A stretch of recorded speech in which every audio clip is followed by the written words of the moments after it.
America সম্পর্ক এখন সারা পৃথিবীর খুবই আলোচনার বিষয়। কারণ এই দুই ভদ্রলোক ট্রাম্প এবং মোদি পরস্পরকে বন্ধু টন্ধু বলে পরিচয় দিয়েছেন বহুদিন থেকে। প্রথমবার যখন ট্রাম্প প্রেসিডেন্ট হয়েছিলেন তখন মোদির সাথে তার দারুণ দারুণ বন্ধুত্ব দেখা গিয়েছিল অ্যাপারেন্টলি। এবার ট্রাম্প জিতে আসার পর একই রকম পরিস্থিতি কন্টিনিউ করবে বলে ধারণা করা গেলেও পরিস্থিতি সকল বন্ধুত্বের পর্যায়ে দূরেই থাকুক স্বাভাবিকও নেই, বরং এটা মনে করা যৌক্তিক কারণ আছে। ট্রাম্প রীতিমতো ভারতকে এবং মোদিকে বেশ নাজেহাল করে ছাড়ছেন এবং এটা প্রকাশ্যভাবে, এর মধ্যে কোনো গোপনীয়তার কিছু নেই। আমি সর্বশেষ আরও 25%, মানে 25% দিয়েছেন, এটাই মোদির মানিজ্যত চলে যাওয়ার মতো পরিস্থিতি। তার বন্ধু তাকে এই অঞ্চলে সবার চাইতে বেশি ট্যারিফ দিয়েছে, বাংলাদেশ 20%, পাকিস্তান 19%। আমি প্রিভিয়াসলি কত ছিল এটা যোগটোগ করছি না, আমি রিসেন্ট অবস্থা বোঝানোর জন্য বলছি। ভারতের এর আগে 16.5 বা 6% অলরেডি ট্যারিফ ছিল, হিসাবটা এটা মিলে করতে হবে। যাই হোক, ওইটা নিয়ে খুব বেশি দেখতে যাচ্ছি না। সো এই অঞ্চলে বাংলাদেশ, পাকিস্তান, শ্রীলঙ্কা সবগুলোর চাইতে ভারতের ট্যারিফ আগেই বেশি ছিল, পরে আরও 25% যোগ করা হলো 50%। সেটা হচ্ছে কেন আমরা প্রাথমিকভাবে কারণটা জানি, সেটা হলো ইন্ডিয়া রাশিয়ার কাছ থেকে যে তেল কিনছে সেই তেল কেনা কমানোর শর্ত দিয়েছিলেন ট্রাম্প। সেই শর্ত ভারত ঠিকমতো পালন করবে না বা পালন করবে না এই ধরনের জবাব দিয়েছে, তার ফলশ্রুতিতে এটা হয়ে গেল। এখন এই আলাপটা করা দরকার, আসলে ট্রাম্প মোদির ওপরে এতটা খেপলেন কেন, কি কারণে এটা হলো এবং এটার ইম্প্যাক্ট কি হতে পারে, বা এই ট্যারিফ যেটা 50%-এ আছে এটা শেষ পর্যন্ত থাকবে কিনা, এবং ভবিষ্যতে ট্রাম্প মোদি বা ট্রাম্পের সাথে আমেরিকার সাথে ইন্ডিয়ার সম্পর্ক কেমন যাবে, এটা নিয়ে কথা বলবো। আরও কয়েকটা ভিডিও হয়তো করবো। এই যে ইন্ডিয়ার উপর এই ট্যারিফ যেটা আছে এটা যদি কার্যকর থাকে, এমনকি 25%ও যদি কার্যকর থাকে, সেটা বাংলাদেশের জন্য সুফল বয়ে আনবে কিনা। অ্যাট দ্য সেম টাইম আরেকটা জেনারেলাইজড আলোচনা গ্লোবালি হচ্ছে, সেটা হচ্ছে ট্রাম্পের এই ধরনের প্রোটেকশনিস্ট অ্যাটিটিউড দিনের শেষে কাকে লাভবান করছে এবং আমেরিকার গ্লোবাল ডমিনেন্স কেমন দাঁড়াবে, এসব নিয়ে কথা বলতে চাই আজকে। মূলত ভারত এবং এভাবে বলবো, মোদি এবং ট্রাম্প এই দুইজন নিজেদেরকে আসলে রাষ্ট্রের চাইতে বড় করে তুলেছেন, ফ্যাসিস্ট লিডাররা যেমন হয় আর কি। যাই হোক, এখন নানান জল্পনা কল্পনা আছে যে এই কাজটা করতে গেলেন কেন। প্রাথমিকভাবে যে সমালোচনা বা সমস্যা ছিল সেটা তো থাকেই।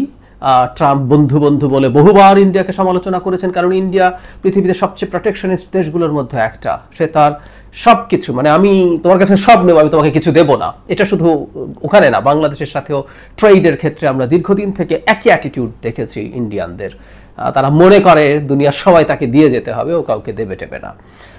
যেটা হয়েছে সাম্প্রতিক সময়ে পণ্যের, মানে সেবার না, পণ্যের যে ট্রেড ডেফিসিট আছে, সেই ট্রেড ডেফিসিটের হিসাবটা এরকম, গ্রসলি বলছি, অ্যারাউন্ড $90 বিলিয়ন মতো এক্সপোর্ট করে ভারত, আর ভারত ইম্পোর্ট করে এই $42-43 বিলিয়ন মতো। তার মানে প্রায় অর্ধেক, মানে $45 বিলিয়ন অ্যারাউন্ড ট্রেড ডেফিসিট আছে।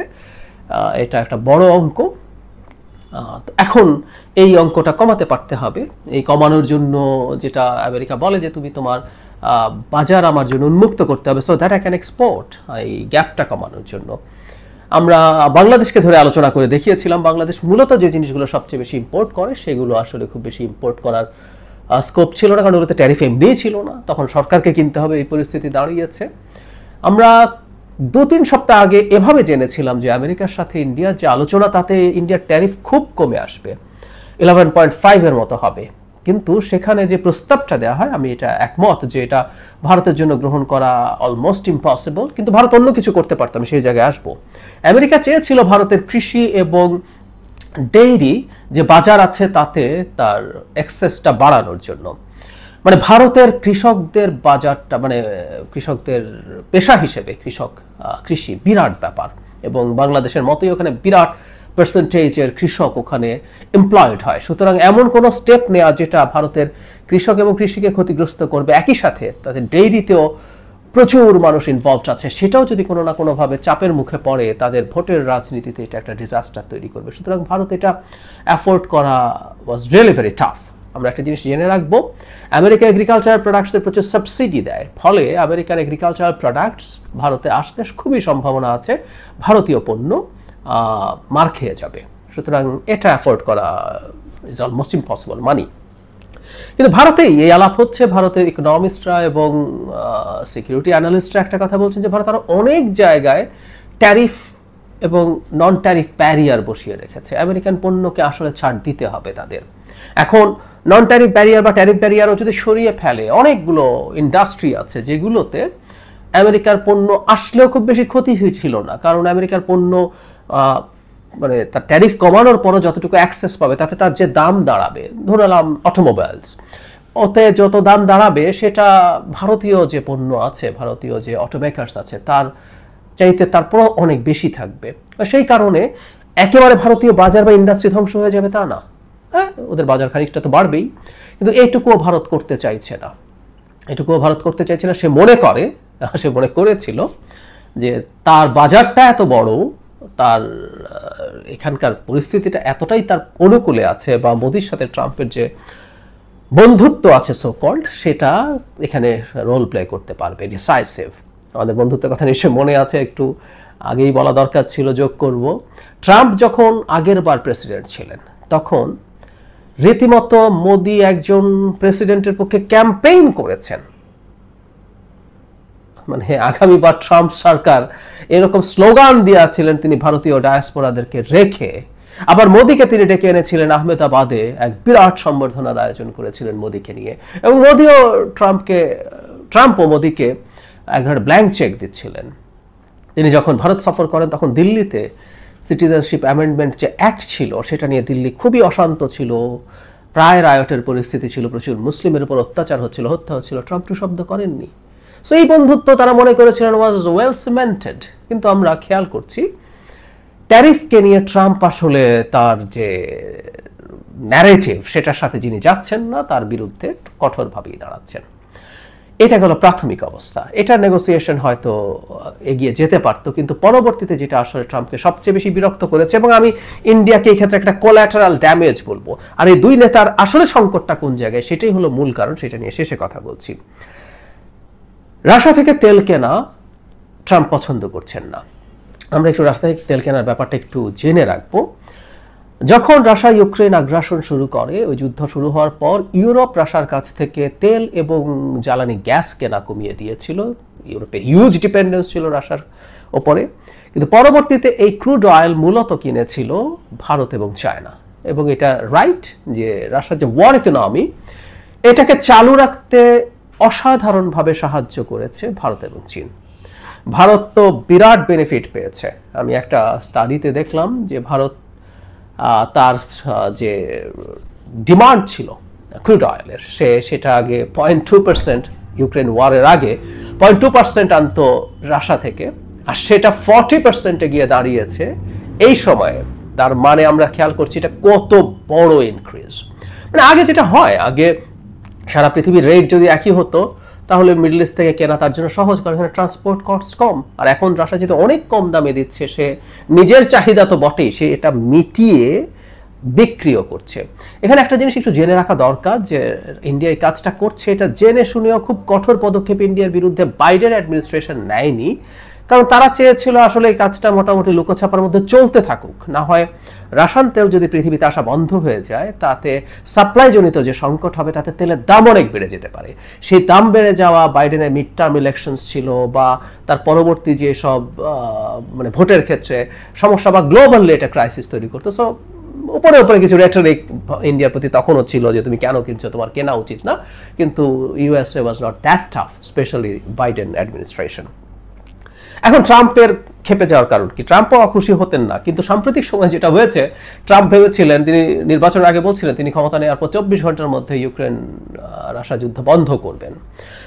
তিনি পুতিনকে নানান কিছু বলছেন, এবং আসার পর বুঝতে পারলেন ট্রাম্পের, মানে আমরা কথ্য ভাষায় বলি না, কয়েকবার জন্ম নিতে হবে একটা পুতিন হয়ে উঠতে, সত্যি তাই। উনি এসে দেখলেন হাড়ে হাড়ে পুতিন আদতে তার সাথে এক ধরনের খাতিরের ভাব দেখিয়েছে, কিন্তু পুতিনের সুনির্দিষ্ট কতগুলো চাওয়া আছে, সেগুলো যদি ফুলফিলড না হয় তার মতো করে, এবং পুতিন এখন একটা ফেভারেবল কন্ডিশনে যেহেতু আছেন, তিনি এটা মেনে নেবেন না। ফলে ট্রাম্পের ডিল মেকার, যুদ্ধের ক্ষেত্রে তিনি যুদ্ধ বন্ধ করে দিতে পারেন, সেই পরিস্থিতি আর পেরে উঠলেন না। যেহেতু উঠলেন না, উনি এখন পুতিনের উপরে ক্ষুব্ধ। আমাদের মনে আছে নিশ্চয়ই উনি নিউক্লিয়ার সাবমেরিন রাশিয়ার কাছে পাঠাতে বলেছিলেন। মানে এটাও যে কত স্টুপিডিটি এই লোকটা জানে না। মানে আমেরিকার যে নিউক্লিয়ার সাবমেরিনগুলো আছে, বলা হয় যে এইসব দেশগুলোর সবচেয়ে গুরুত্বপূর্ণ প্ল্যাটফর্ম এটা, কারণ এটা তার মাটিতে থাকে না, এটা অন্য জায়গায় থাকে। চোখ বন্ধ করে আমরা বলতে পারেন তার নিউক্লিয়ার ডেটারেন্সের একটা অংশের ডিপ্লয়মেন্ট রাশিয়াকে টার্গেট করে অলরেডি আছে। But the guy is so stupid, বা উনি এত পপুলিস্ট, এত ডেমাগগ, উনি হাততালি পাওয়ার জন্য এটা বলছেন যে এই আমার নিউক্লিয়ার সাবমেরিন পাঠাচ্ছি তোমার ওখানে, মেদভেদেবের একটা মন্তব্যের জবাবে।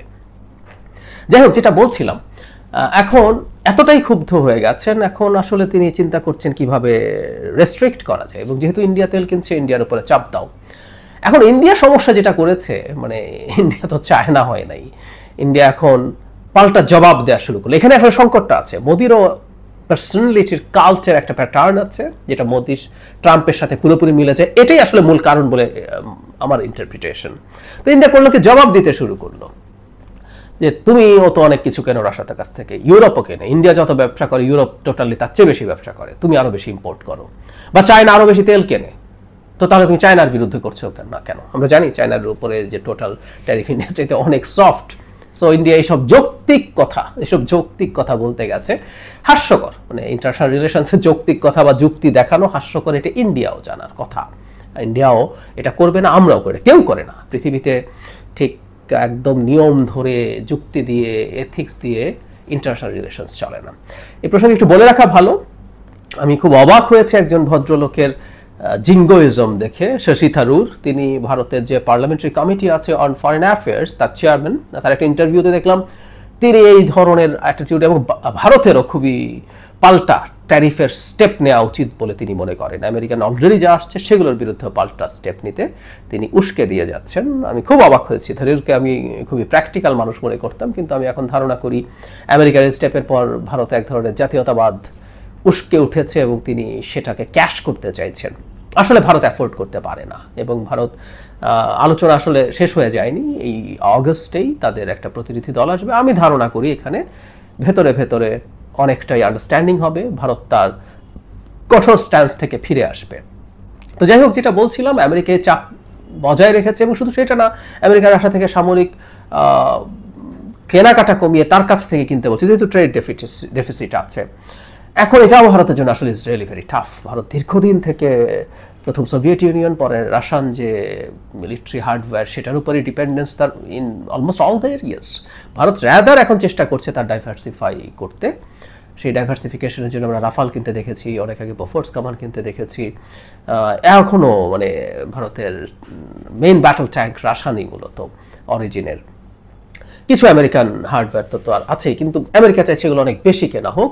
ভারত হয়তো আস্তে আস্তে কিনবে, কিন্তু ভারতের জন্য রাশিয়ার সাথে মুহূর্তেই এই সমস্যায় ঢুকে পড়া খুবই কঠিন, কারণ তার মিলিটারি হার্ডওয়্যারের যদি নতুন করে নাও কেনে, এক্সিস্টিং যেগুলো আছে সেগুলো স্পেয়ার্স এবং পার্টসগুলো তো আসলে রাশিয়া থেকে সাপ্লাই লাগবেই। ভারত চাইলেই রাশিয়ার সাথে আসলে খুব কঠিন অবস্থায় চলে যেতে পারবে না। এটা ফ্যাক্ট, ভারত তেল কম কিনতে পারতো, কিন্তু ভারত দুর্দান্ত ব্যবসা করেছে। এক তো সাথে নিজের দেশে তেলের দামটাকে ঠিক রাখতে পেরেছে, প্লাস সে এই যে তেল এনে সেটা রিফাইন করে সারা পৃথিবীতে বেচে অনেক ব্যবসা করেছে। এখন ভারত যেটা দেখানোর চেষ্টা করছে যে তারও তো একটা স্ট্র্যাটেজিক অটোনমি থাকতে হবে, সে একটা সুপার পাওয়ার। ভারত নিজকে সুপার পাওয়ার হিসেবে পোর্ট্রে করতে চেষ্টা করে, এবং জিডিপি টোটাল মানে ভারত এখন খুবই বড় economy. If I am not wrong, it's third বা ফোর্থ, থার্ডই সম্ভবত। আর তো যদি তাই হয়ে থাকে, সে মনে করে যে তার এই লেভারেজ থাকা দরকার আছে, সে তার জনগণের স্বার্থের জন্য কাজ করতে চায়। কিন্তু দিনের শেষে ট্রাম্প আসলে এটা পছন্দ করেনি, কারণ ট্রাম্প আর মোদির এবার মূল জায়গাটায় আসি। ক্ল্যাশ হয়েছে দুজন একই রকম ব্যক্তি, দুজনেই দেখাতে চায় সে বিরাট শক্তিশালী, সে যা বলে সেটা করে। দুজনেরই স্ট্রং ম্যান, দুজনেই ফ্যাসিস্টের ধর্মই হচ্ছে এটা, তারা বিরাট শক্তিশালী নেতা। দেশকে নতুন করে তার গ্লোরি ফিরিয়ে আনার জন্য সেই পারবে, মেক আমেরিকা গ্রেট অ্যাগেইন, এটা ট্রাম্প করতে পারবেন। আর মোদিও 56 ইঞ্চি বুকের ছাতি নিয়ে এসে বহু কিছু করে ফেলবেন বলে বলছেন। এখন এখানেই সংঘাতটা লেগে গেছে। ট্রাম্প মোদি, তুমি আমার কথা শুনছো না কেন, সেই বলে চাপ দিচ্ছেন, তার ক্ষুব্ধতা তৈরি হয়েছে, তার ইগো হার্ট হয়েছে। আবার মোদিও তো ব্র্যান্ডিং করেছে যে ভারত বিরাট শক্তি হয়েছে, সো সে ট্রাম্পের চাপের আশা থেকে তেল কেনা বন্ধ করে দেবে, তার এই বেনিফিট সরিয়ে এই জিনিসটাই সংঘাতের জায়গা হয়ে দাঁড়িয়েছে। শুধু সেটা না, মোদির ইগোতে ট্রাম্প আরও আঘাত দিয়েছেন, আবারও ট্রাম্পটা নিজের ইগো স্যাটিসফাই করার জন্য। তিনি যখন ভারত পাকিস্তানের সংঘর্ষ হয় সেটা থামার পর ট্রাম্প প্রকাশ্যে এটার ক্রেডিট ক্লেম করেছেন। সবাই জানার আগে ট্রাম্প টুইট করে দিয়েছেন যে এটা আলোচনা সাকসেসফুল, এটা বন্ধ হতে যাচ্ছে। ভারত ট্রেডিশনালি কেউ তাদের এই ক্ষেত্রে আলোচনা করে এটা অ্যাকসেপ্ট করতে প্রস্তুত না। আর এখন মোদির ভারত তো বিরাট বিরাট সুপার পাওয়ারের ইমেজ ধরার চেষ্টা করে। এখানে আমেরিকার চাপে তাকে বা মধ্যস্থতায় তাকে যুদ্ধ বন্ধ করতে হয়েছে বা সংঘর্ষ বন্ধ করতে হয়েছে, তাদের খুবই ইগোতে লেগেছে। সেটাকে আবার অস্বীকার করার চেষ্টা করেছে। এই যে অস্বীকার করার চেষ্টা করেছে, এটাও ট্রাম্পের আবার ইগোতে পাল্টা আঘাত করবে। শুধু সেটাই না, ট্রাম্প ভারতের ইগোতে আঘাত করার মতো আরও কাজ করেছে পাকিস্তানের সাথে তার সম্পর্ক উন্নয়ন করার জন্য। আমরা ইতিহাসে প্রথমবার পাকিস্তানের কোনো একজন মিলিটারি চিফকে আমেরিকার একজন প্রেসিডেন্ট ডেকেছেন, তার সাথে দ্বিপক্ষীয় বৈঠক করেছেন এবং তার সাথে লাঞ্চ বা ডিনার করেছেন। এটা ইতিহাসে নজিরবিহীন, আর কোনোদিন হয় নাই, কোনোদিন হয় না। শুধু তাই না, তেল প্রসঙ্গে ভারতকে খোঁচাও দিয়েছেন তিনি। পাকিস্তানে একটা খুব বড় অয়েল রিজার্ভ আবিষ্কৃত হয়েছে, বলা হচ্ছে সেখানে আমেরিকা কাজ করবে, এবং খোঁচা দিয়ে বলছে ভারত ভবিষ্যতে পাকিস্তানের কাছ থেকে তেল কিনতে পারে তার যদি তেল লাগে। সো এই ধরনের চাপ বা আঘাত মোদির জন্য, তার যে রাজনীতি, তার যে ব্র্যান্ডিং, সেই ব্র্যান্ডিং থেকে উঠে আসা তার জন্য কঠিন। এই হচ্ছে এখন মূল সংকটের জায়গা। কিন্তু আমি মনে করি দ্য লং রান এটা কমে আসবে অনেকটা। ভারত সম্ভবত যে বাণিজ্য ডেলিগেশন আসছে তার কাছে সে ভেতরে ভেতরে স্বীকার করবে যে আমি তেল কেনা কমিয়ে দেবো, আমি এই একটা টাইম লাইন দেবে যাতে ট্যারিফ কমে আসে। কারণ ট্যারিফ ডিজাস্টার তৈরি করছে। আমরা এর মধ্যে দেখেছি, আমি আলাদা আলোচনা করব বাংলাদেশের সাথে। ভারতে অলরেডি গ্লোবাল যে টপ গার্মেন্ট বায়াররা আছে তারা তাদের অর্ডার ক্যান্সেল করছে, মানে 50-র সাথে আরও 66% ট্যারিফ, আর আমাদের হলো 20-এর সাথে 36। তো এটা তো আসলে কোনোভাবেই তুলনীয় হতে পারে না। এটা বিরাট ডিজাস্টার তৈরি করবে ভারতের ইকোনমির জন্য। শুধু এখানে আরও বিভিন্ন জায়গায় বলা হচ্ছে এই ট্যারিফ যদি বলবৎ থাকে তাহলে ভারতের জিডিপি গ্রোথ, টোটাল জিডিপি 2% মতো কমে যাবে। তার মানে ইটস এ হিউজ ব্লো। তো সেটা আসলে দিনের শেষে ভারত মনে হয় না অ্যাফোর্ড করবে। আর ভারত খুব বেশি চায়নার মতো তার ওই শক্তি অর্জন করে নাই, সুতরাং সে রিটেলিয়েটারি কিছু করবে। রেসিপ্রোকাল ট্যারিফ, আমি খুব অবাক হচ্ছি শশী থারুর রেসিপ্রোকাল ট্যারিফ বলছে। সো তো আমেরিকা তুমি দিয়েছে, এবার আমি রেসিপ্রোকাল ট্যারিফের জন্য আমি আমার জায়গা থেকে দেব না। সরি, ভারত ওই জায়গার আশপাশেও নাই, কোনোভাবেই নাই। এবং চায়নার ক্ষেত্রে চায়নার আসলে সেই শক্তি আছে, তাই ট্রাম্প সব পাগলামির পরও চায়নার সাথে এই পাগলামিটা করতে যায়নি। তো আমরা এটুকু ধারণা করে ফেলতে পারি এটা মোটামুটি কমে যাবে। এটা এই জায়গায় থাকার কারণ নেই। ভারত শুধুমাত্র রাশিয়ার তেল না কেনা না, ভারত তার এই 25% ট্যারিফের ওপরও কাজ করবে। সে তার বাজারের আরও বেশ কিছু জায়গা আমেরিকার জন্য সম্ভবত খুলে দেবে, অথবা ওই যে রাষ্ট্রীয়ভাবে কেনাকাটা, সে বাংলাদেশ যেমন করেছে, সে বিমান কিনতে পারে, সে বোয়িং থেকে বিমান কিনতে পারে, সে অস্ত্র কেনা বাড়াবে। ভারত এমনি তার পলিসি অনুসারেই তার হার্ডওয়্যারের ডাইভার্সিফিকেশনের দিকে যাচ্ছে, তো সেটা সে করার চেষ্টা করতে পারে। এগুলো করবে এবং আমি ধারণা করি এটা কমে আসবে। কিন্তু এটা খুবই ফানি একটা কেস, ইন্টারেস্টিং একটা কেস হলো দুজন ফ্যাসিস্ট ইগোইস্টিক হয়, এটা বাই ডিফল্ট।